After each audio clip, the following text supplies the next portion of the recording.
Bonjour les amis, c'est Mamoudou Tamba avec la Tamba Gilos TV.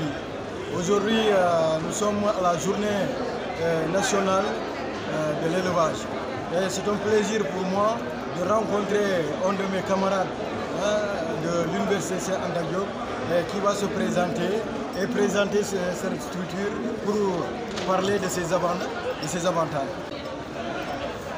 Voilà, chers amis, c'est un de mes camarades avec qui on a eu à travailler ensemble, voire même apprendre ensemble à l'université chez Anta Diop.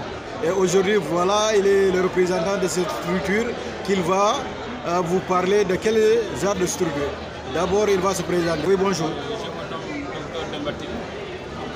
Je suis un agent à l'Agence nationale de l'aquaculture, département de développement et partenariat. Ok, maintenant pour cette structure-là, quels sont ses objectifs? L'objectif de l'ANA, c'est de pallier au déficit des ressources halieutiques, participer à la sécurité alimentaire,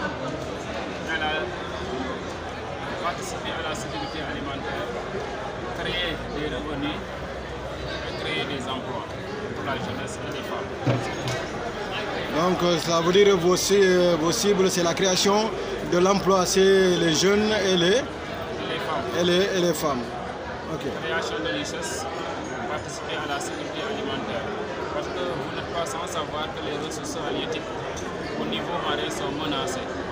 Actuellement, on constate une baisse drastique des captures.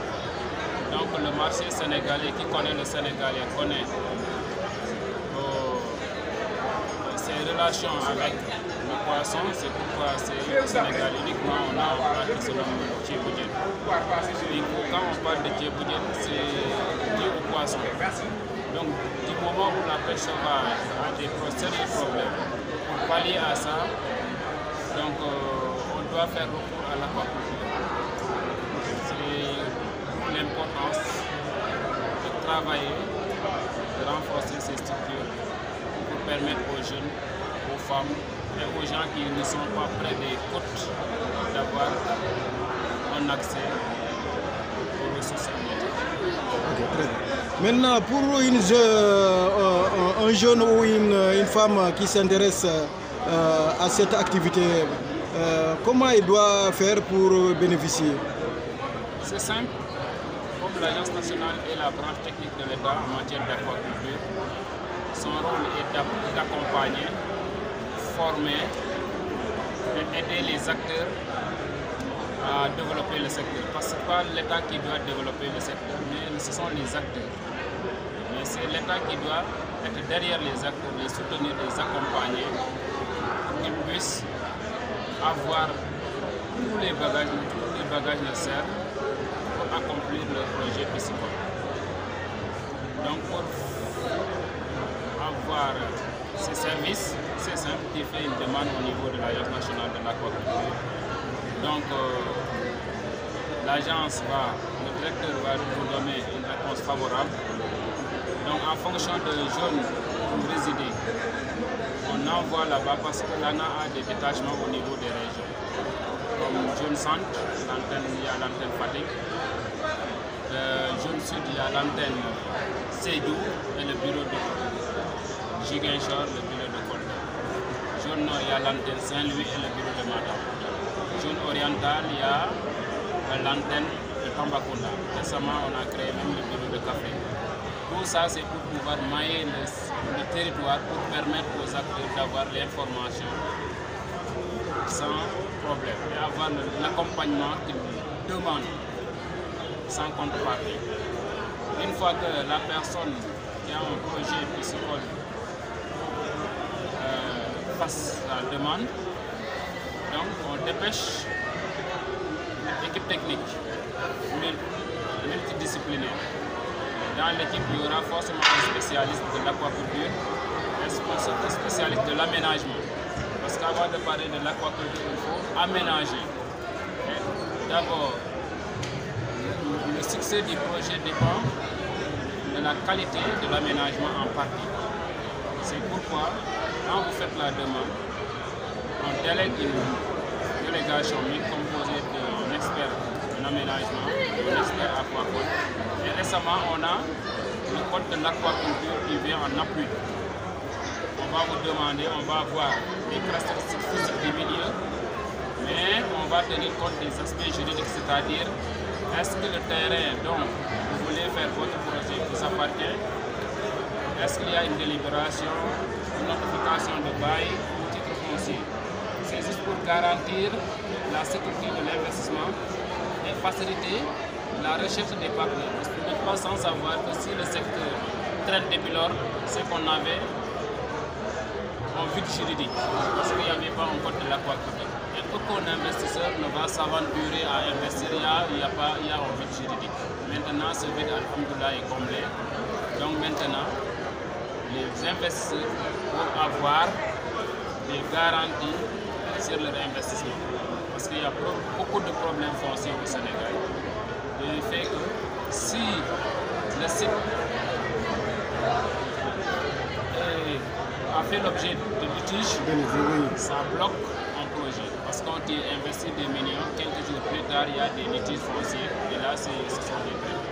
Mais avec le code, maintenant, on s'assure que la personne qui veut mettre en œuvre son projet est le propriétaire terrien. Donc, ce sont des avantages. Maintenant, avec l'aquaculture aujourd'hui, il y a des acteurs qui se plaignent de la sécurité des aliments. Maintenant, quelles sont les mesures que vous avez prises pour essayer de pallier à ce phénomène? Effectivement, le problème majeur de l'aquaculture, c'est l'accès à l'aliment. Parce qu'on a deux types d'aliments au Sénégal. Il y a l'aliment local qui ne flotte pas et il y a l'aliment importé qui est plus riche et qui flotte. Mais Dieu merci, avec les nouvelles orientations, on a fait un partenariat avec la NMA. Donc actuellement, il va exploiter l'usine de Bohol qui se trouve au nord, qui va permettre aux acteurs sénégalais d'avoir accès à un coût raisonnable à ces aliments qui constituent la colonne vertébrale de l'aquaculture. Donc on a le projet avec la NMA. Donc il est en train d'expérimenter. Donc son objectif c'est de pallier à ce déficit. Parce que si on importe, l'aliment coûte cher. Imaginez quelqu'un qui a une ferme et qui veut commencer à acheter de l'aliment à 1800 ou 1100 francs le kilo. S'il n'est pas assez fort économiquement, il risque de ne pas avoir de bénéfices et ça décourage. L'ambition est là, et parfois les réalités socio-économiques dictent. Comme on a l'habitude de dire, nous qui sommes environnementalistes, hommes de terrain, on ne croit pas trop aux théories. On dit que c'est le terrain qui commande. Donc, en fonction des réalités du terrain, on a constaté que pour booster le secteur, il faut que l'aliment soit accessible en quantité et en qualité, mais à un prix raisonnable. Et c'est ce que les nouvelles autorités ont compris et ont commencé maintenant à mettre beaucoup d'efforts pour que ce problème puisse être résolu. Ok. Maintenant, par exemple, quelqu'un qui peut vous contacter afin que vous puissiez l'aider pour l'orienter, comment il peut vous contacter?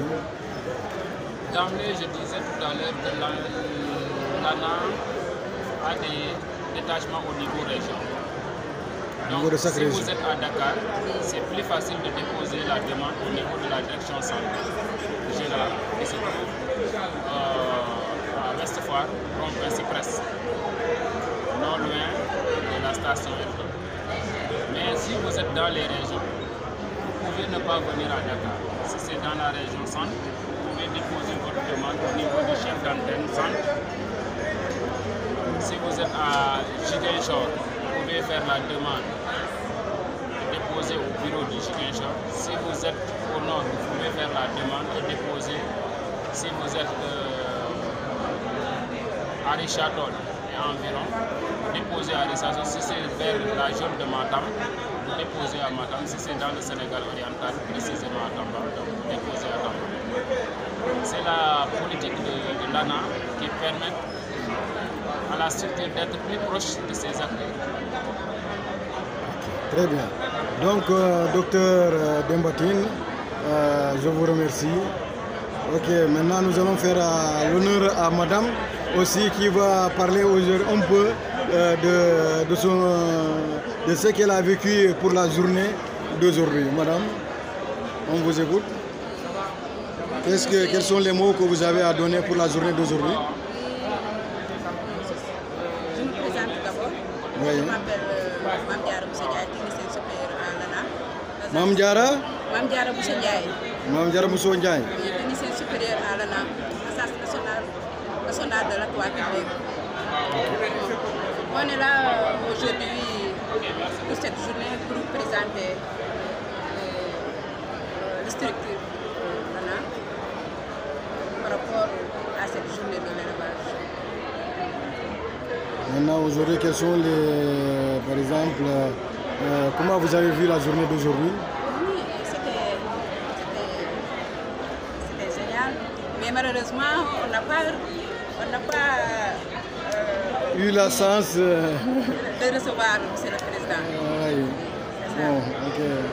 Maintenant, On a la chance ok. de recevoir M. le Président. On n'a pas visité notre stand. Ok. Et la prochaine fois. À la prochaine, quoi. Ok, merci beaucoup.